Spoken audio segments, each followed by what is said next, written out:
Looking to sell your vehicle? Contact the United Auto Wholesale Team. We'll buy it. Old or new, car, truck, SUV, van, call to set up an appointment. Then stop in, make the sale, and get instant payment. Sell your vehicle to United Auto's Wholesale Team.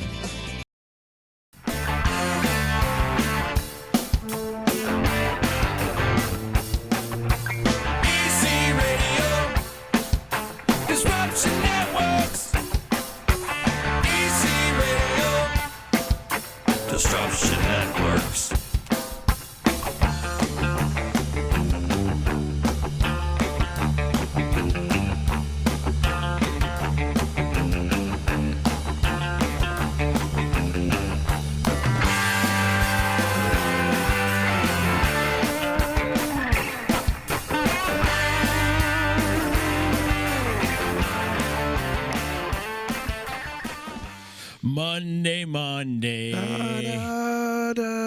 Monday. What's up, everybody? Local Music Monday in full effect. How are you? You can follow along on all Disruption Network social media platforms. We're live on Twitch. We're live on YouTube. We're live on Facebook. If you're watching on Facebook, share. If you're watching over on YouTube, smash that like button and subscribe to our YouTube page. Shout out to our sponsors, United Auto Sales, 4994 Commercial Drive in Yorkville, UnitedUsedCars.com. Stop into their showroom and see why it's easy to do business with United. Also, shout out to EJA Moving Services. Give them a call today when you're ready to move and relocate. 315-335-0516, EJAMoving.com. Thank you to Joey's at 307. Call them today for a reservation, 315-864-3527. They've got an amazing dinner menu, so check it out. They're also serving lunch and also serving alcohol. So stop in, have a beverage, go back to work, have lunch, all that stuff. Shout out to the Grabsky family. Thank you to Billy the Liquor Guy. He's got a book called Under Too Long. It's out there on Amazon or wherever you get your books. Thank you to Utica Coffee, Saranac Brewery, my attorney Dave Longaretta, and Ballsy, ballwash.com. Use promo code members only for a 15% discount. Get yourself some nut rub. It is Local Music Monday, and joining us today all the way from the below, the Buffalo area, our man Tim Britt, who is the reason why you named your band Poor Tim, huh? That is correct. He's the reason. The OG, Poor Tim. The OG. Yeah. What's up, Tim? That's right. Thanks for joining us today, man. How's it going, guys? Good. How are you? Good. Nice to be on, talking to some people from back home, and to always rehash how I was the redheaded stepchild of the trio that is Poor Tim.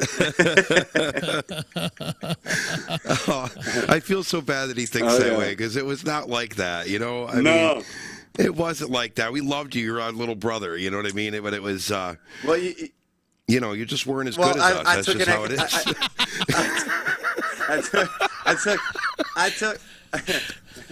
I took an economics class in college in freshman year, and I soon learned what opportunity cost meant, and I was like, that's what I was for, Tim. I get it. Oh, man. No, chat with you never gets old, brother, and we did have some good times back then at the Valley Brook with Kenny, and it's never mind. We did some, even like if you think about it, we had it was cool that he let me bring my friends in, because that was the only way you had people there to watch you. So exactly, we didn't have a following, and then and then but we would clean up and tips and stuff even 15 years ago, which compared to now, tips don't wake for inflation, but we always had really fun, good nights, and we were able to get away with a lot of stuff and try things and unplug each other and throw hats into the audience and go behind the bar and stuff. So it was cool. Yeah. Is it safe to say that you guys hazed him? Oh, yeah. Oh, okay. We ruined him. You did? Like, he was just such like a nice, well-behaved kid. He practiced his guitar, played just as fast, if not faster, than Tim Reynolds. I mean, the kid was just unbelievable, you know? And to take you through the story, because we should get out of the way and then we can talk about it. Yeah. So the way the story goes is Tim is actually an OG, because he was sitting in opening up for Showtime at the Valley Brook. He would come in and play his guitar, you know, and get up and play with us at the end of the night and stuff. And so I left Showtime for a brief period. You did? Yeah. Well, none of this ever would have happened if I didn't leave the band. But I was at the time I was married to a very, very horrible horrible person who convinced me that I needed to go out on my own and not be with Showtime. And stupid me, young, impressionable me, not as young as Tim was, but young. And, I agreed, and I said, I'm done, guys, and whatever. So I quit the band. My very first solo gig ever was going to be at the Valley Brook, and I was nervous. And so I called Tim. I'm like, hey, you want to come and play a few songs with me? It's my gig, but I mean, come up and jam and bring Mike or whatever, and we'll just hang out. And he's like, yeah, sure, man, cool. So it was going to be planned, my big first night with special guest Tim Britt. So I come pulling into the parking lot, and there's Sean, Big Sexy Smith, standing on the porch of the Valley Brook. And he looks right at me, straight face, and goes, "You're fucking late." I go, "Late for what? It's my gig." And he goes, "Not anymore." He goes, "Tim and I are already set up in there, and I got a spot saved for you. Come on, let's go." I'm like, all right. I go in. The PA set up already. Tim's already set up. Sean's set up. There's a little spot in the corner for me. And I'm like, I can't afford to pay you guys. And he goes, "Doesn't matter." He's like, "We're here. We're just here. We'll take some tips, whatever." And I'm like, okay. And so we started playing every Thursday. The three of us did. And we ended up calling ourselves Big Sexy and the High Life. That was the name of our group. Mm-hmm. Tim used to do funny songs like what was that one song? The Only Gay Eskimo. My God! Remember that song? Yeah, we used to do that. Some Stephen Lynch. Stephen Lynch stuff. Yeah, I used to do really stupid stuff. Yeah, we had a blast. It was a lot of fun, and like Tim said, our only crowd was his 17-year-old friends that would come and they would literally sit on the dance floor and just watch us, and it was really fun. We had a good time, and any of the adults that came in that were okay with children being there were they didn't care. Those are the adults that showed up, but so it was getting towards Tim's graduation for his senior year, and we knew he was going to Buffalo. And he comes up, and I swear to God, he didn't look like this, but he was your typical school kid with braces. I mean, I would think, but he didn't have, at the time he didn't have braces or whatever. But it was like, "Hey guys," I probably had a puka shell necklace on. Yeah, exactly. And I'm like, hey guys, we can totally play together. But he's like, we should definitely book some gigs for the summer, and whatever. And Sean and I had been talking that we wanted to do this full time, like what we got is pretty cool here. And then we started talking about how adults are making decisions for their little brothers. We were trying to kind of making a decision in our heads that if Tim stayed on with us for the summer, he would probably turn into a raging alcoholic like we were and not go to school. So he said, we're going to do what we think is best for Tim and kick his ass out of the band because you're looking out for him. Yeah, we were looking out for him. It was nothing other than that. And because I look back at it now and it's so stupid. But Sean was the bearer of bad news, and Tim, being Tim, and because he is such a sweet person, he just was like, okay, I get it, it's cool, And so after Sean told him we're in the back, you remember in the Valley Brook where you used to be able to smoke cigarettes in the kitchen. Mm-hmm. So we're sitting there and we're having a smoke, and we're really bummed about it because Tim's our little brother, you know what I mean? We had such a good time, and we didn't really want it to end, but and we're just like, oh man, this sucks. Poor Tim.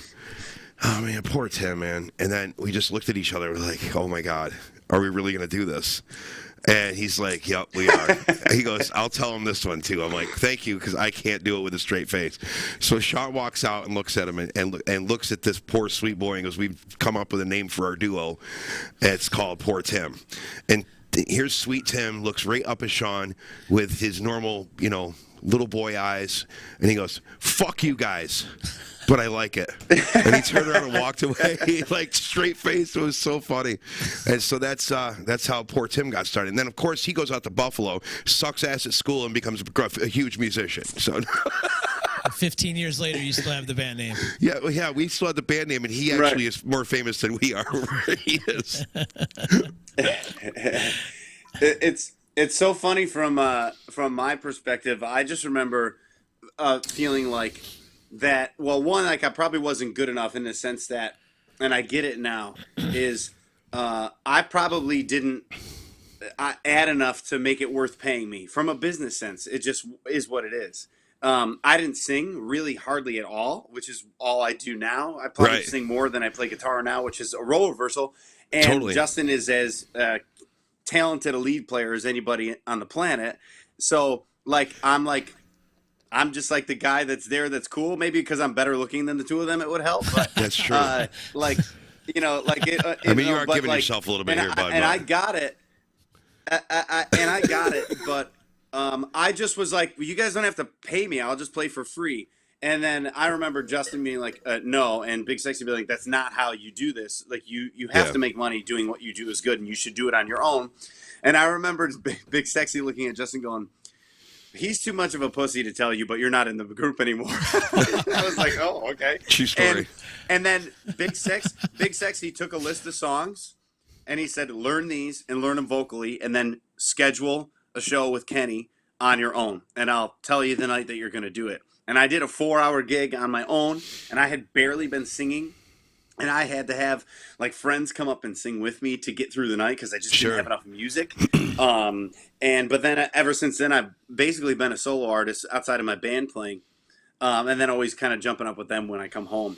But I remember them telling me they were going to be Poor Tim and thinking, well, that's a joke. Like, they're not going to do it. And then within like a week, they had a logo and T-shirts. And I was like, so that's actually a thing. Okay, cool. What they did, yeah. So they were not kidding.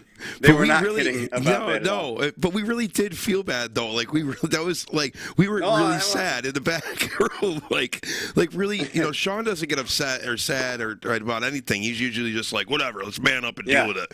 But he was like really bummed about it. We both were, and it was like, but no, I mean, I could see how you would feel that from your aspect, but from our end, it was more solely about, we were already corrupting you enough, and like didn't want to corrupt you any more than we already had, especially seeing that you were going to start your freshman year of college, and it was like I realized what a piece of shit I'd become since I left college, and I'm like, I don't want that for anybody.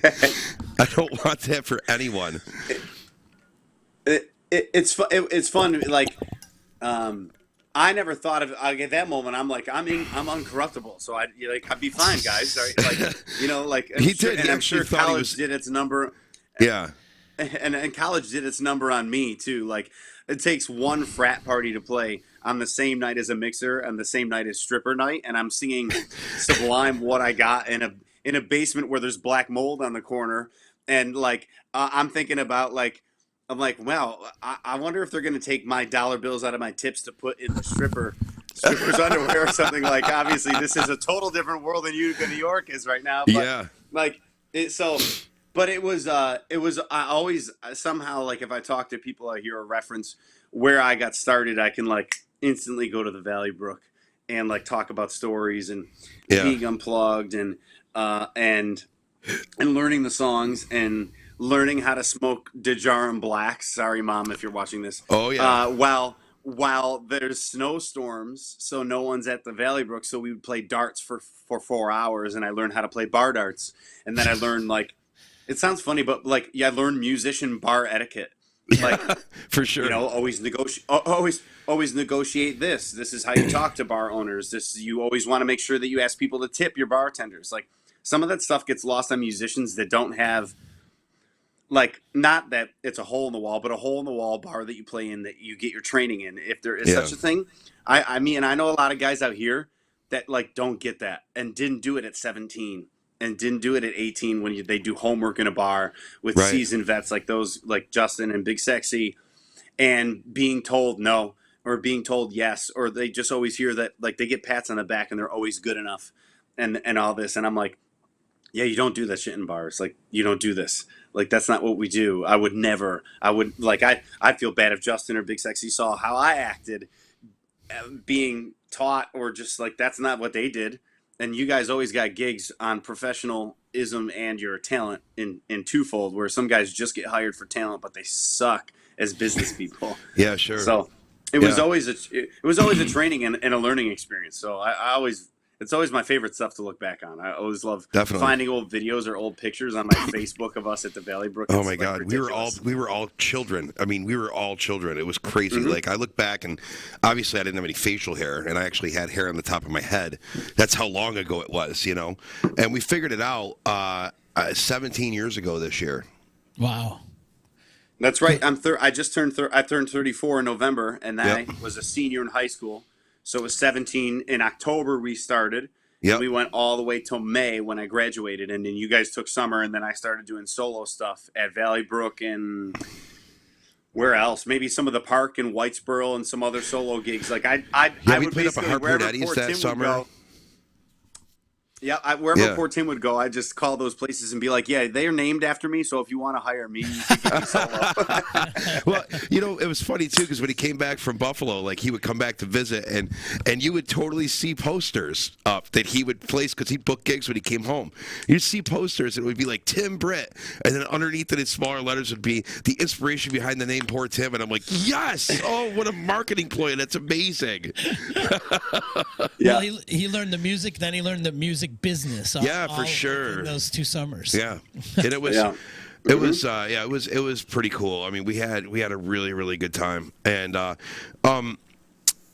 so moving away from that just for a second. Anybody that doesn't know you, like, what have you? I don't know, like what made you get started playing, and what made you choose to want to be a musician? I guess as your thing. You know what I mean? Yeah, so like I'm still very much a big sports guy, like go Bills, and like as a kid I was all sports all the time. I wanted to be a baseball player, then I was an okay baseball player, so then I wanted to be an announcer. So I always did want to kind of be behind a mic, and I don't really have these early recollections of music being important to me until I got a guitar. Yeah. So like I remember listening to music, and like I liked songs. I remember having favorite songs, but never like you played when you were like 5 or 6, right, Justin? I started when I was 5, yeah. Okay, yeah. So I didn't have any of that. I started when I was 14. Sure. So my brother started playing guitar, and then I wanted to be like Big Brother. So my parents got me a guitar, and like a lot of guys will, hold the guitar all weird. And I remember I just sat with it, and they're like, "This is an A chord." I'm like, "Yep, okay." This is a G. Yep. You just put your fingers where the thing tells you, and you do it. And it just made really easy sense to me. Yeah. And it started to come pretty easy to me, like where my brother's a really good guitar player, and he's really good at effects and stuff. But he really had to, I'm not trying to knock him, but he really had to practice to get those spots. And I could just go to those spots for whatever reason. And so then I was like, this is cool. And then I'm 14, 15, and I'm about to be a freshman in high school. I have friends, but I'm not necessarily like super popular, but I'm not a loser. I'm like just right in the middle. But as soon as you start playing guitar in high school, and like at the time, Dave Matthews Band was king. And like if I learned Dave, all of a sudden I'm getting invited to like woods parties with seniors, and it's like, bring your guitar. I'm like, okay. So but it's cool. People look up to you. And I remember playing the very first live performance I ever did with my buddy Doug Weller, and we played Too Much at the high school Pops concert at Whitesboro, which they used to do these awesome Pops concerts, which was basically just like you get to pick a song and you sing, you act, you dance, whatever. And we played, and he's a sophomore and I'm a freshman. I'm so nervous. I literally almost peed my pants. And I remember always you hear that term, like you're so nervous you're pee. I'm sitting in the crowd and I'm moving, and I'm like, I might pee because I'm losing control of my body because I'm terrified I'm going to screw up in front of my peers. And we play, I do a solo, which is like me just mashing chords together as fast as I could without any individual notes. But we get a standing ovation. And I remember that moment, feeling that vibe from the room, and like having an aha moment. And I was like, I'm doing this for the rest of my life in some capacity, no matter what. And literally that moment changed. And then it was guitar 3 hours a day when I'm home, learn songs, play out, play at church, play at markets. And then my mom eventually knew Kenny from high school, from the Valley Brook. And he's like, I'm going to have you open for this band Showtime. And I opened for you guys, and I didn't sing a song. No, you just did. I played four songs acoustic, Hotel California with chords for 6 minutes. Yeah. And then I did Stream, and then you heard me do Stream, and you were like, I've got to talk to him. Yeah. And like that started it. And I never maybe had ideas even then at 17 of like making it a living, but I knew I wanted to play just in some capacity. And then like as soon as someone hands you $100 or $200 for doing it, it's like, maybe I can do this, or like maybe I'm good enough that people will pay me to do it. And then when I was in college in Buffalo, it's a different market and people are still paying me to do it. So it's just taken on that form since then. Yeah. But that was the inspiration, was just like hearing it, seeing it, making it felt normal and natural and wanting to do more of it. Yeah, definitely. That's cool, man. Yeah, I remember the whole thing that was supposed to be just you and I that night, that first night. Like we were gonna do like kind of like a Dave and Tim thing. We had been talking about it for a long time. That booking a gig is the two of us. He would play all the Tim Reynolds parts. I'd play all the Dave Matthews parts, and we would just go. And it didn't end up working out that way. Right. I remember walking in and yeah, go ahead. No, go ahead. I was gonna say I just remember walking in and Big Sexy's there, and I'd never met him. And I'm like, am I in the wrong spot? And he's like, Justin didn't tell you I'm playing. And I'm like, oh, okay. And I'm like, I'm playing too. He's like, nah, it's cool. He's not here yet. I'm like, all right. Like, he's I always had no late. idea. So, I was always late, yeah. Tim, what's it like in the Buffalo music scene, and how can you compare it to the Utica music scene? I think it's super similar, just bigger. Like Bigger, yeah. Buffalo to me has always felt like a quadruple size version of Utica. Yeah, I agree. So instead of semi-pro, it's professional sports. Right. Instead of Utica coffee, it's spot coffee. And even more so now as I've left Utica and Utica's gotten better, grown, gotten cooler things, better restaurants, downtown's cleaned up. Buffalo did like the same thing. And so in Utica, you've got like, I'm trying to think of what venues are. What like Justin, what would be venues that maybe you've played for a long time that are still going in Utica that you guys play a lot? I mean, you got bigger venues like the Celtic Harp, and all three of Classics places are still there. The Varick, Steve Fodder Room, and Sickenberger. Lukens. Yeah. Lukens. So we've got places like Santora's on Transit Road is a big band place. Angry Buffalo in the summers. Then all the stuff by the water in the summer gets busy, just like it would be by the canal for you guys. So it's always felt like just a giant version of Utica. And another place where, and you know this too, like not all cities have musicians that can sustain themselves on a musician's pay. True. And afford to live doing that. Utica you can, and Buffalo you can too. So the money goes the same, but there's also just the same, like, think of how many places there are to do live music in Utica or in the 30-mile radius. Yeah. Like multiply that by 4, and that's Buffalo. Right. So you've got Niagara Falls, Lewiston. You can go as far south as Jamestown. You can go to Rochester and all this, and it's just this big circle where there's a lot of guys that do solo stuff like me and Justin. There's a lot of cover bands and party bands like Showtime, like my band, but it's nice to be able to do that. So the market's good. And then I'm trying to teeter on that original market too, which is just a tough rope to walk. Yeah. Because like, I don't know, Justin, you know this, like you guys put out an album and you have stuff. You can play your songs, and a lot of times your crowd that loves you for singing Maroon 5 or Lionel Richie will hear your original and go, that's nice. Yeah, pat you on the back. Yeah, that's a fine song. Yeah, don't ever play that again. Yeah, that's really great. Do you know any Journey? And then you just want to like punch them right in the head. Yeah. But it's to be able to live off of playing music is a special thing, because some really big cities like Austin and Nashville that are known for music, those guys cannot live off of playing music unless they're famous, because there's so many musicians. They're playing for $30 a night. Right. And it's like wild.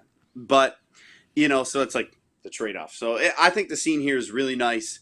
And it's a lot like Utica. Like I've always wanted Justin's band to play here because I think they just topple everybody and do that stuff. And just like I want my band to play in Utica too, because I think we would be a different flavor than what Utica's used to. Sure. Because we'd be trading markets. But it's cool. I enjoy playing here a lot. Also got to give a shout out to my boy Josh Holtzman at the Ironworks in Buffalo. Dude. He's a good friend. Dude, I did not know that, okay? Because I literally was about to say that the only place I've ever played in Buffalo was with the New York Rock, Mike Berdisi's band, when we played in Buffalo at Ironworks. Oh, yeah?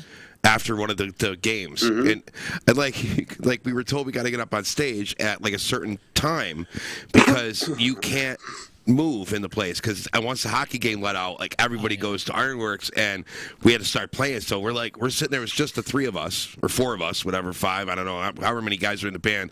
We're just sitting up at the bar, we're hanging out, and the bartender's like, "You guys might want to get up on stage now because the game just let out." We're like, "Okay," and they run up to the stage because they've played there before. I'm trying to finish my drink. All of a sudden, it was just like, yeah, like a wash of people. It was so cool. Yeah, good people over there. Yeah. It works great. It's a great venue. Oh, it really is. It kind of reminds me of the EC, actually. Yeah, and they got the same. Yeah, very just like that. And they got the I don't know if they still have it, but they used to have like green rooms and like dressing rooms for the bands and stuff, right. Like a little area to hang out in. And it's even better now, Justin. So Josh, I don't know if you know this, Z, now is part owner or maybe even full-time owner. He's full-time owner. Yeah. Oh, wow. Full-time owner.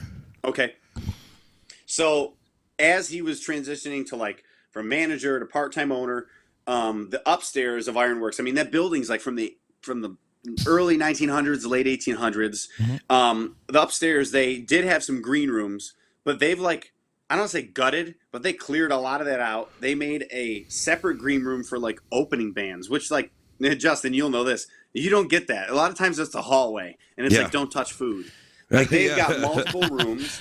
They've got gym equipment up there now. So like if bands are on tour and they want to work out, they can stay up there. Yeah. They've done like a real good job of being a legitimate live music venue in Buffalo for original music that still uses local, like quite a bit of local acts, and then we'll get like, like I don't know, a couple of years ago they had Marcus King coming through there. Oh, yeah. They got and and they've had right, like they've got everybody coming through right before they're just too big for that room. Yep. Right.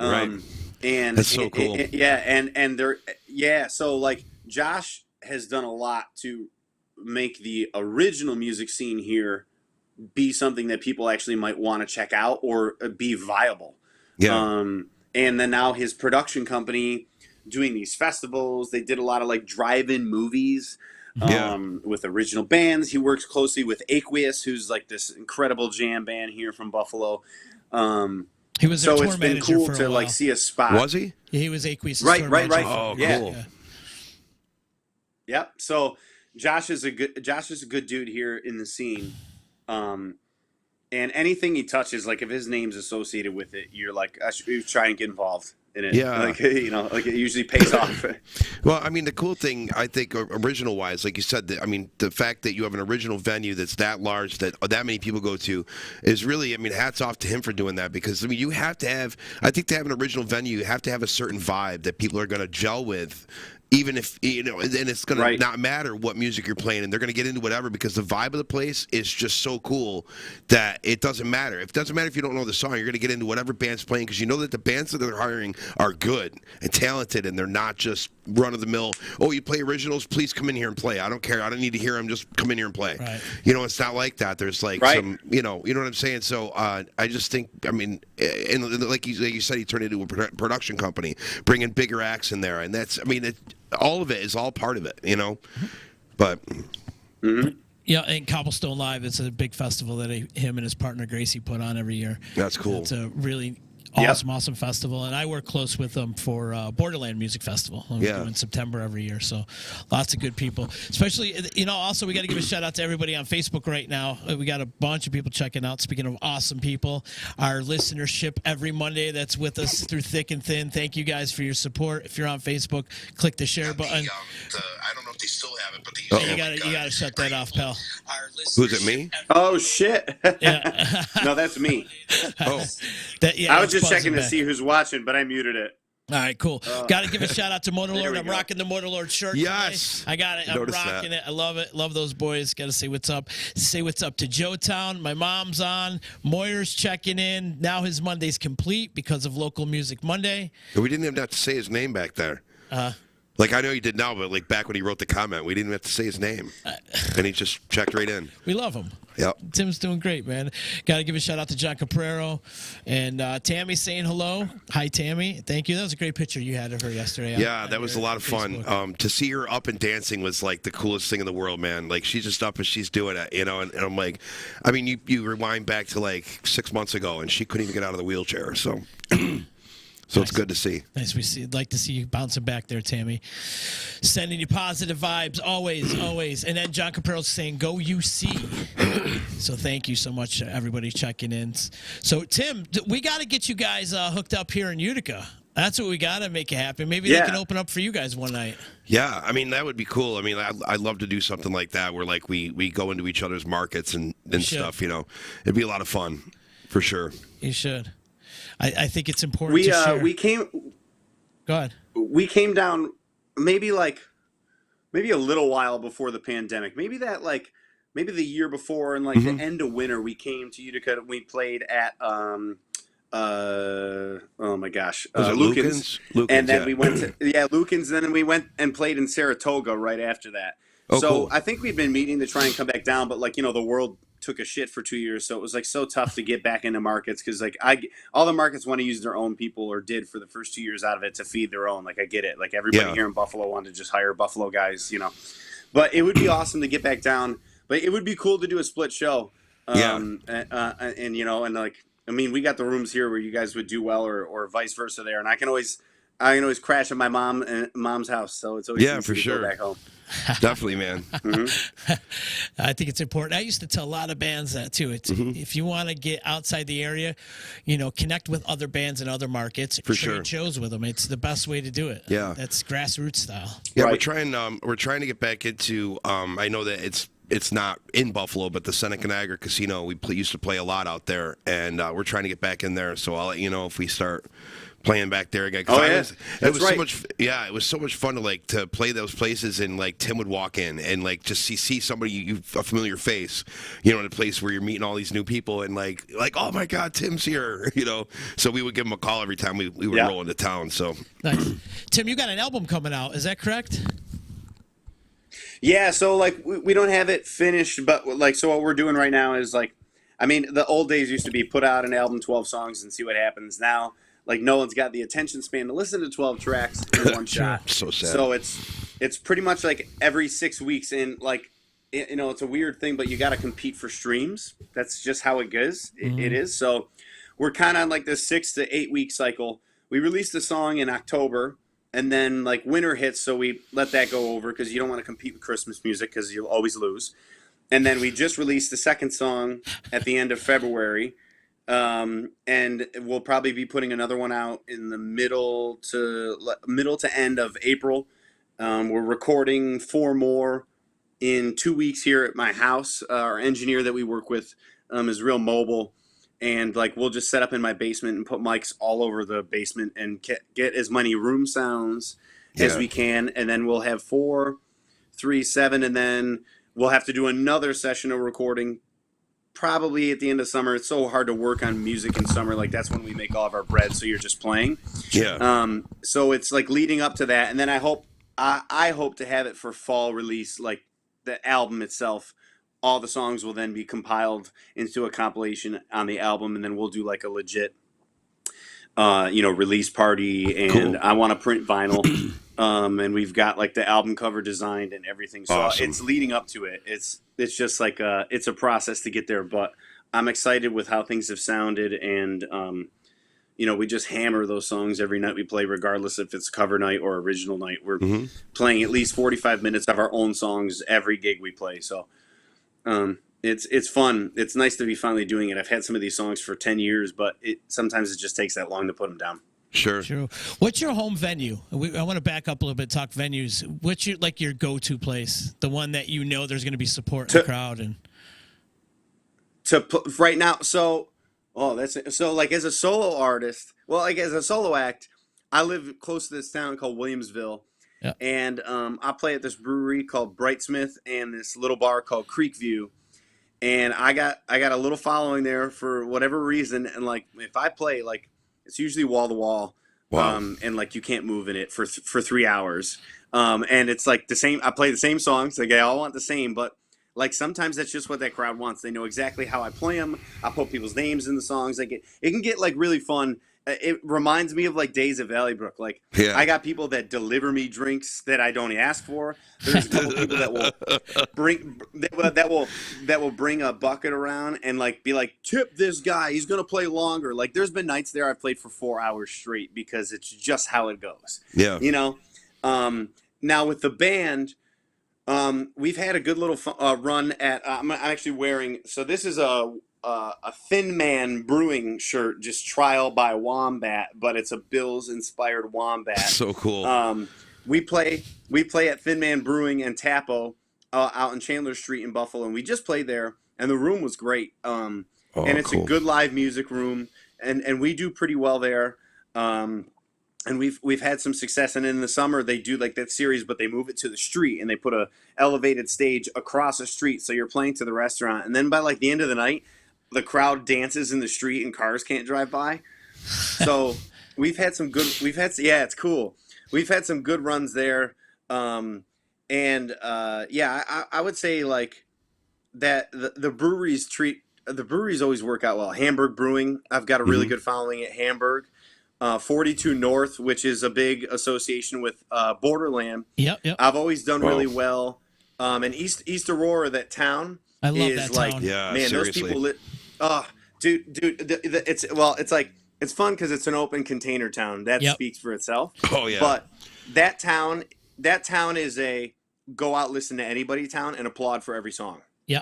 Wow. So, there's never a quiet room. It's always attention span, and when they do their East Aurora Music Fest, like from 11 a.m. till about 1-2 in the morning, there are people everywhere, buses, and there's music at 50 venues, if there are even 50 venues, and every musician in that entire town in all of Western New York is in East Aurora that day.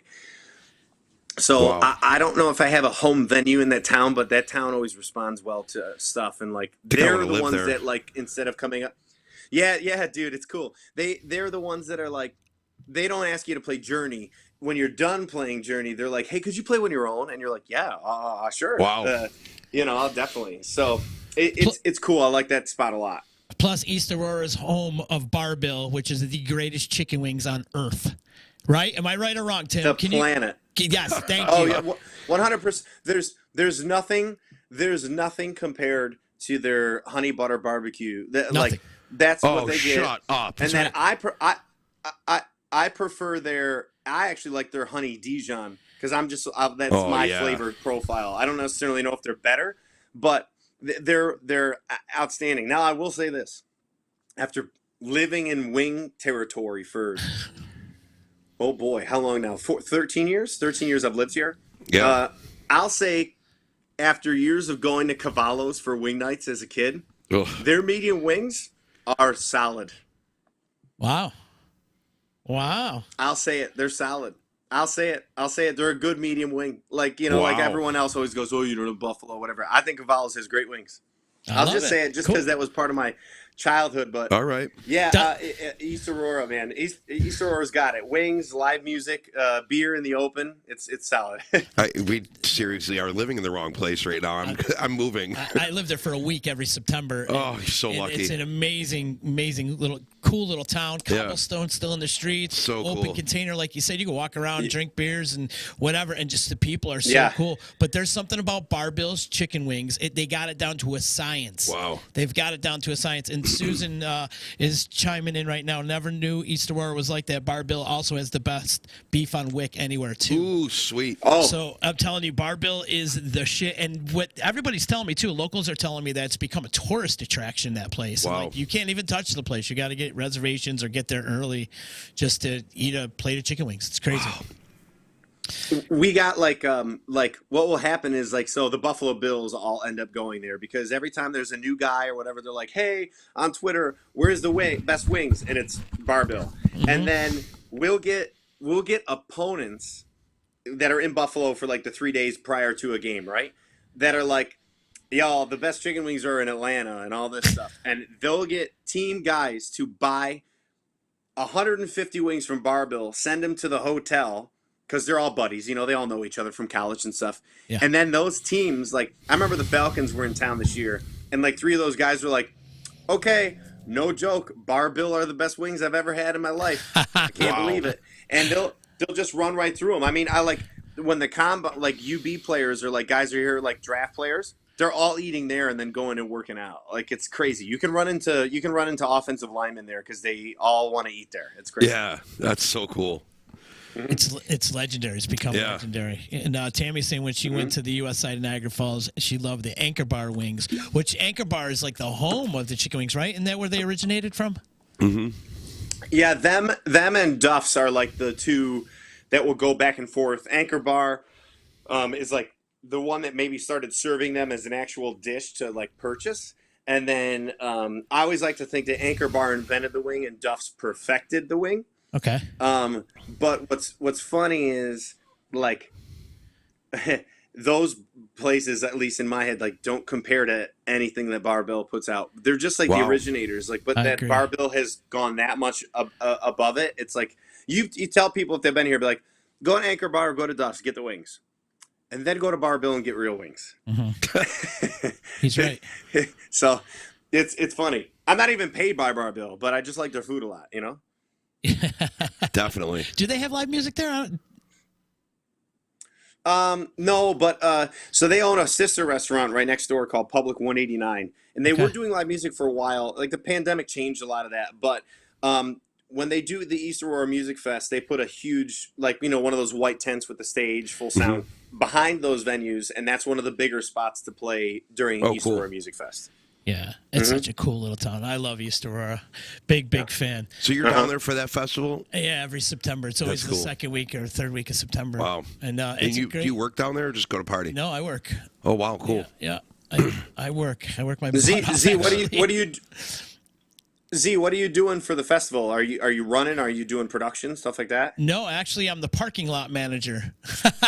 Really? All right. That's awesome. Yeah. I love it. It's great. Yeah. And I don't get to see much of the music at all, but I've got a great team. My crew is awesome. So cool. And we park 3,000 cars. Wow. Yeah, we do. It's a lot of fun. Knox State Farm is sick. Oh, I love that place too. They got this awesome little mansion, but they've got this dog park. You can walk your dogs around there and stuff. And then there's just like cool things to check out and look at. And like the way Jen does. Have you ever been to Borderland Fest, Tim? Yeah, actually, this year was the first time I was actually able to go to it, and I went on Sunday to see Isbell and like this who was it, String Dusters. Yeah, and it was cool. The layout's really fun. Yeah. The Bills play on that Sunday, so like they have a huge TV, so they watch the Bills game while they're on. So they tailgate. Steve Christie was festival. there this past year. Really? Steve Christie was there, and he played actually. His band played, and then they watched the game. Yeah. And they played Miami that game. Wow. They beat up on Miami that game, and it was a fun day actually. Wow. Yeah. That's so cool. Yeah, Justin, you would like that. You would like that town, and you'd like that festival too. You would enjoy it. Yeah, definitely. I mean, like, it's been so long since I've been to a festival, but I'm so spoiled now that, like, I used to go to a lot of different festivals and stuff when I was younger, but I'm so spoiled now that I've played a festival, I don't ever want to be on the other side ever again. I want to be backstage, hanging out with all my music friends. I mean, like, I hear you. The closest that I've gotten since was they used to do ham and jamming at Dinosaur Barbecue in Syracuse. And Tim, if you're not familiar, ham and jamming is like they take all the guys that play ham in B3 in Syracuse, and each of those guys puts together a band around them, and they play all day long. And upstairs at the Dinosaur, they have that back room, so it's behind the stage, and that's where all the musicians are hanging out. There's like a big deck on the back. Everybody's out there smoking cigarettes, drinking beers, hanging out, and it's just like a day where all the musicians get to hang together, and it's so awesome. It's such an awesome feeling. So I want to get back on that again. I want to play some more festivals and just hang. It's like sometimes like we got to play Cobblestone. So they didn't do it the last 2 years, I think, right, because of everything going on. We played 19, and like we're the first band to go. I mean, that's just kind of how it is. But your credentials last all weekend long. So like you play, you get paid, and you do the thing. You're playing for very few people. But the little tag you get, even as a fan of music, is like, I can walk wherever the hell I want to walk for the next 2 days. And like, what's crazy to me is what on that bill that year, Billy Strings was on the bill. Yeah. And I had no idea who he was at the time. And now I'm like a fan of his. And like, I have a Cobblestone shirt that says Tim Britt Band and then Billy Strings at the top. I'm like, yeah, I'm pretty cool with that. Yeah. But like being a part, you're Justin, like you said, on the other side, like, you know, it's like there's 12 stagehands. Your stuff is on and off. Oh, great. Yeah. You play for 40 minutes. Cool. There's like, you know, they even like, even when you're an opening band, even then they're still like, do you have anything on a rider? I'm like, Swedish fish. I don't know. You know, and then there's a bag of Swedish fish, and I'm like, I really should have shot higher on the Swedish fish. But like, there's couches and there's lounges, and it's like, it's cool. So the festival stuff is really fun, and like that specifically because Cobblestone and Josh and those guys put it on. That crowd is like a bigger version of Ironworks. Just on steroids, and they're all there to hear original music, especially if it's local and they don't know that you play originals. It's a good spot to get your stuff out there. Wow, so cool. Yeah, it like he said earlier, Buffalo's just a bigger Utica. It really is. I've said that for years. I mean, between the architecture, the food culture, the entertainment, you know, the nightlife, it's just like Utica. Wow, just it's so awesome. On steroids. We should start talking to people like in both cities and like organize bus tours. Yeah. We'll just get a whole bunch of like Utica people and like a band to like invade a bar in Buffalo, and then they do the same thing. You know what I mean? They'll just organize a bus tour with a band. You might be onto something. Come back to Utica and play for everybody in Utica. I think that'd be fun. You might be onto something. We should do that. Yeah. I Justin, I've always thought your band would absolutely kill it here because I mean, you guys just always do such a good job of like what your cover selection is, and I've always tried to like do that same thing, and I bet you we probably play a ton of same covers almost inadvertently because of probably how I got started with you and Poor Tim and just the way you pick covers. Yeah. And or I've come home and seen you guys and you do a song and I'm like, I'm gonna have to take that. I'm gonna have to add that. I'm gonna have to do that. Or I'll hear a transition and I'll text you and I'll be like, hey, in the B section, you should go to this song for a minute because trust me, it'll kill. Yeah. And like I just think that way. It's funny, but I've always played at venues where I'll see our party bands and we have got a lot of good guys like that. But I always think I'm like, I think Justin's band would play here, and then all the other bands would probably lose some spots. Like I think it just always fit like that. So it'd be cool to get you guys up here or figure out a place that you could. I mean, you always have a place to stay. Definitely, man. Appreciate that. And or even like full sound if you didn't want to bring your stuff. Like we've got that stuff too, production and all that. Sure. So Tim, what bands are you checking out in Buffalo when you're not gigging yourself? Let's see. There's a solo act. Well, he's got his own band too. His name is Vinny DeRosa, and his group is called Vitamin D. And Vinny is like this cool cat. And that's the best way to describe him. He's like R&B, hip hop on guitar. Doesn't play with a guitar pick like one of those guys. Sure. And scat, and he just does like. He'll do the coolest covers of Michael Jackson and Prince you ever hear. Wow. And his band is solid. Like he's got a sax player, he's got multiple percussion guys, he's got a sick rhythm section. Vinny's one of my favorite guys that like he's a buddy of mine, but I'm a fan of his. Yeah. So Vinny DeRosa, Vitamin D. I live in a duplex, and my neighbor next door is a guy named Damone Jackson. He's a drummer, and he's probably one of the best drummers I've ever seen play. Not just in Buffalo. Wow. Like I think he'd give Joe a run for his money, Justin. Wow. Yeah. He's like he can. He's done Carter Buford tutorials on YouTube and played him to cover him. So he's done stuff with like Bella Fleck where he's covered Carter's parts and he plays them. Oh, cool! You gotta send me a couple links when we're done. I will. Definitely. Yeah, Damone is wild. So if Damone. Like he's got his own band called the Damone Jackson Outcome. Yeah. And he's the leader as the drummer. So there's no vocals. It's just players. So he's got a guitar player. He's got a bass player, keys, and he's got a DJ.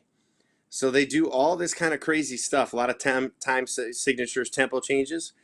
And he is like, if his name's attached to it, I'm not just saying this because I live next to him, but as I've gotten to know him, like if his name's attached to the project, I'll try and check it out because it's going to be good. Like he's not playing with bad guys. Sure, like anything he's on is upper level. So I always like catching him and seeing him out when I can.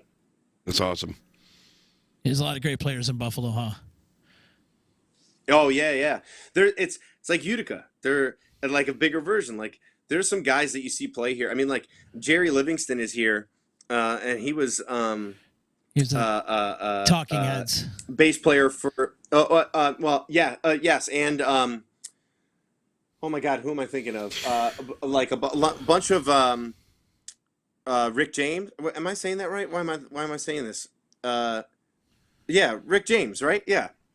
Jerry from Harrison. Buffalo. Like my bad, Jerry Harrison. You're thinking Jerry Harrison. Yes. Yeah. Jerry Livingston. So like a bunch of Rick James's band guys are still here, just killing it. You know? Oh, no shit. Right. Like so, you like randomly on a night you can catch a guy and you're like, he's really good. He's like, well, that was Rick James's drummer. You're like, oh, okay, got it. So there, like there's those guys. Like there's just certain guys that command it still here. That like if their name's attached to it, there's going to be people there watching. Yeah. So cool. So. Awesome, man. Awesome. Do you come home often? Do you come to Utica often? I was just home real quick to see my family. Last summer I didn't like at all because it was this weird, like the summer of 2020 was, I would refer to it as a winter schedule in summer because there were only certain places that had music and there was still capacity, so everything was outdoors. Last summer was like flip a switch, good luck. And like I probably burnt myself out actually because I wanted to work so much, but I took everything I could get because it was gone. So I'm like, I got to take all these. And then there were so many places that added music that didn't used to do music because it like once you took local live music away from people, they realized how much they missed the guy in the corner playing Wonderwall. I mean, really, for sure. Like that was really important to people.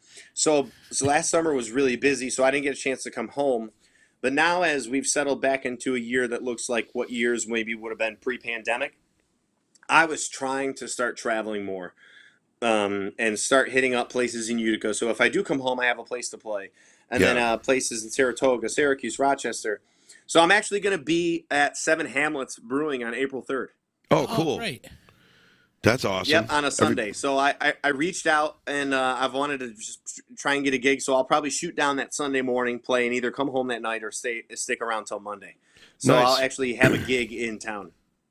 Yeah, that's great. I might have to come see you because I think that I'm off.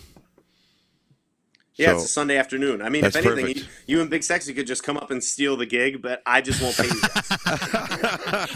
You collect the money, right? touche. That's called karma. Yeah, bitch. Yeah, right. Yeah. Yeah. So yeah, no, I want to come back home to like I want to like hit Utica on a Thursday and then hit Saratoga on a Saturday, and then New York City or stuff and do some original stuff. I just started booking a few I finished booking a small tour of original stuff at the end of March. So like on a Friday, I'll be at a brewery in Saratoga. Saturday, I'm going to be in Connecticut playing a couple different original shows, one at a barber shop, one at a restaurant, another brewery. And then Monday, I'll be at another brewery in Massachusetts. And I'm just pushing my original stuff and trying to sell T-shirts and get people to go download the songs and listen to them. So That's awesome. Awesome. Yeah. Stay busy, bro. Fighting a good fight. that's right. You got to. I would hate not knowing I didn't try. So I have to do it. Nice. You got any gigs coming up this week? Yeah, this week I probably should be playing on St. Patrick's Day because it's wild here for St. Patrick's Day, just like Utica is. Again, just very similar. But I have it off. Maybe something will get offered. I'll take it. But Friday, I'm at a golf course that has a banquet room that's open in the off season that I'll be playing at. And then Saturday, I'm going to be down in Warren, Pennsylvania, at a brewery that I've started playing at that I've developed like a little following there. So Cool. they have me come down. So it's a nice little drive out and getting out of town. And that'll be that. And then next week, it'll be Thursday, Friday, Saturday, Sunday, Monday, Tuesday. and then recording Wednesday, Thursday, and then back on Friday, Saturday, Sunday, back in Utica, and then back home. So the next 2 weeks get a little busy here, but I like that stuff. Awesome. Where can people check out your music online if they're interested in checking out your stuff?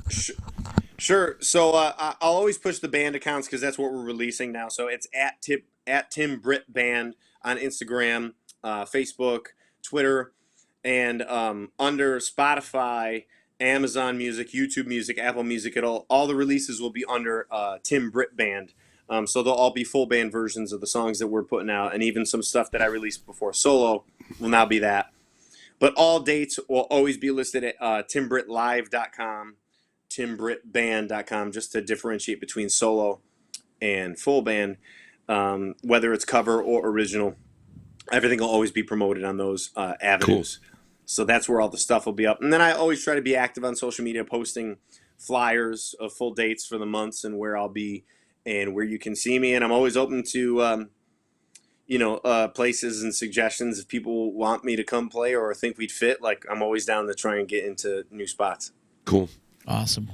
Justin, where are you at this week? Mm-hmm. This week, I am, St. Patrick's Day at Fratello's, and then we're off Friday, and then Saturday we're at Lucan's. Nice. And then it starts. And then it starts. And then it starts, and then it's just. That's great. Yeah. Are you guys your area is doing St. Patrick's Day this weekend coming, right? No, we did ours last Saturday during the snowstorm. Oh, the 12th. Yeah. And Albany, like Syracuse and Utica did it. Albany and I think you guys, Buffalo, right? Albany, I know, postponed theirs till this Saturday because it's supposed to be like 65 degrees. Yeah, of course. Yeah. Our parade will be Sunday. So this weekend is the St. Patrick's Day weekend, and it'll be just wild. Also, the NCAA is here for March Madness at the arena. So like that arena will be sold out. And the parade is downtown. It gets like just you could walk on the main streets for like 4 miles and there's no cars because it's just people and stuff. It's wild. Yeah, That's cool. So cool, man. That's awesome. Well, Tim, thanks so much for hanging out with us today, man. Appreciate it. Is there anything you'd like to plug before we bounce? Well, thanks for having me. I appreciate it. Always good to talk to you guys. Nice to see two guys back home really pushing local music scene, original, cover, whatever it is. Music is work. Right, so whatever version of it we're doing is good. Yeah. Just to check out the original stuff that we're putting out. We just released a song called "Old Friend." That's only like 2 weeks old. I'm really proud of the production on it and like the version that we put out. It feels like the song grew up. I wrote it when I was 18, and it's 16 years later. So to me it sounded like an adult version of the song now. So cool. check that out. It's called "Old Friend." All those things. If you like it, listen to it. If you don't, mute it and put it on repeat so I still get the stream count. They try to get those streams up, right? That's right. Love it, man. I love it. Awesome. Tim, thanks again, man. Thanks for the time and thanks for hanging out with us today. And again, check out Tim Britt if you're in the Buffalo area. Hopefully, check him out at Seven Hamlets on April the 3rd. He'll be in town here in the local area. Sunday. I feel 2 like to 5. Sunday's been a big day for music lately because of all these cool little breweries. Yeah, that's are the having thing. These entertainment. Yeah, so Sundays, and it's so funny because everybody. I think guys are people our age.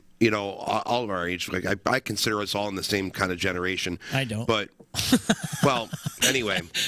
But I just feel like that, like our generation, like uses Sunday, that whole Sunday fun day vibe. You know what I mean? Where especially if it's nice out. I mean, it could be 10 degrees outside. If the sun is out, people are going out on Sunday. It's just the way it is. So yeah, awesome. It's very cool. It's funny. It's funny. Like growing up, like it used to be 10 at night till 2 in the morning. Those were gigs. Yeah. And like I hardly play past 11 o'clock now because that crowd would much rather. Well, like that's the difference is that crowd, at least now, is they'd rather go out from 4 p.m. till 11, where it used to be home, dinner, get all your stuff, then go out. Now it's happy hours and it's breweries and it's craft beers. And like if I can get 2 to 5s, see you later nighttime gigs. I'll take my afternoons in the sun, and then I get an evening to eat a dinner. Like the craft beer explosion has been just as good for music, if for anything, if not other things. For sure. And Justin, you know that Z too, like that 42 North, like Borderland Music Fest. The people that like craft beer, that are willing to pay $8, $9 for beer, want to hear music. Exactly. That's just it. I mean, I do. I pay that stuff. I love all that beer, and I got all these posters up in my house. So excellent point. You're right about that. Cool. Shout out to the sponsors real quick. United Auto Service, United Auto Sales, stopping in their showroom at 4994 Commercial Drive in Yorkville. See why it's easy to do business with United. Thank you to EJA Moving Services. Joey's at 307. Billy, the liquor guy, Utica Coffee, Saranac Brewery. Dave Longaretta, my attorney. Give him a call today if you need legal advice, 315-735-6162. And also Ballsy, ballwash.com. Use promo code members only for a 15% discount. Justin, you're the man. Love you, man. Tim, next week, Scott Henderson's with us. Cool. Yeah, and also, wait, quick announcement, too. Unbreakable launches tonight at midnight. The Donato Danny Nappy story. First episode premieres on season 2 tonight at midnight. It's such a great show, dude. Thanks, man. Oh, my God. It's been a lot of fun to make. So we got some, I'll give you a little hint. Episode 1 is based around Grimaldi's. Oh, yes. So okay. It's definitely it's a cool one for sure. Tim, thanks again for the time, and you guys have yourself a good day. Later. Looking to sell your vehicle? Contact the United Auto Wholesale Team. We'll buy it. Old or new, car, truck, SUV, van, call to set up an appointment. Then stop in, make the sale, and get instant payment. Sell your vehicle to United Auto's Wholesale Team.